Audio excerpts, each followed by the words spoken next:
Yo, araw ng Webes, araw ng laba, pero this time magpapalaba muna tayo kasi meron tayong mas importanteng gagawin, yung ating tricycle. Natin, kasi pag umuulan mga tol, ito, sinisip-sip niya yung ating bubong. Ayan, putas na. So tumutulo siya rito sa ilalim. Ayan. Kaya pag umuulan, babasa pa sa hera natin.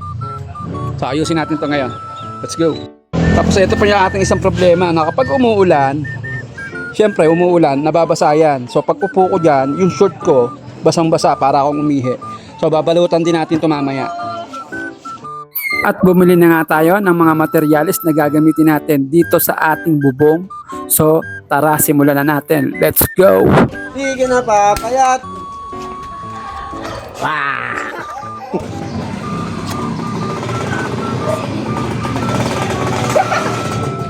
Tulog, di nagising! Hindi nagising! Hindi naman! Tulog ang puta, hindi nagising! O talagang inaabagan mo! Hindi naman, wisit ka, walang reaksyon! Parang gusto mo gusto, no? At dito na nga ay aking sinimulan ang pag-aayos at pagkukumpuni ng aking bubong. Dito ko siya ginawa sa aming pilahan, sa aming toda. At ayan, nasiraan niya pala tayo dyan ng taker. Buti na lang, andyan yung mga tropa to the rescue. At saka ayan, sila pa yung nagtataker para sa akin. Ang lakas ko, di ba? Kabak pa lang yung natin nadadali eh. Kabak pa lang. Tapos na yung ating kabak. Let's go! Mamaya yung hapon. O kabila naman. So ito, finish na yung isa.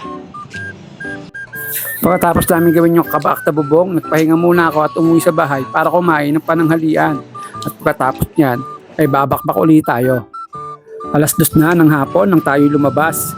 Hinintay ko muna magkaroon ng lilim para maganda yung ating paggagawaan at hindi tayo maaarawan masyado. At dito nga ay tinulungan tayo ng ating tropa, kumpare na magaspang. Walang iba kundi si Ramil Nagit. Lagi lang ako ginagaspang niya sa pilahan pero hindi niya ako matitiis. Mahal na mahal din ako niya kumpare kong yan eh. Kaya para sa iyo, Ramil Nagit, isang malaking tangina mo. At yung mga oras na yan, patapos na kami. Kaya nilikpit ko na ang aking mga kalat para ilagay sa basurahan. Upang sa ganon, hindi naman nakakaya sa aming pilahan. Ayos na, gawa na mga tol. Finish na ang ating bubong.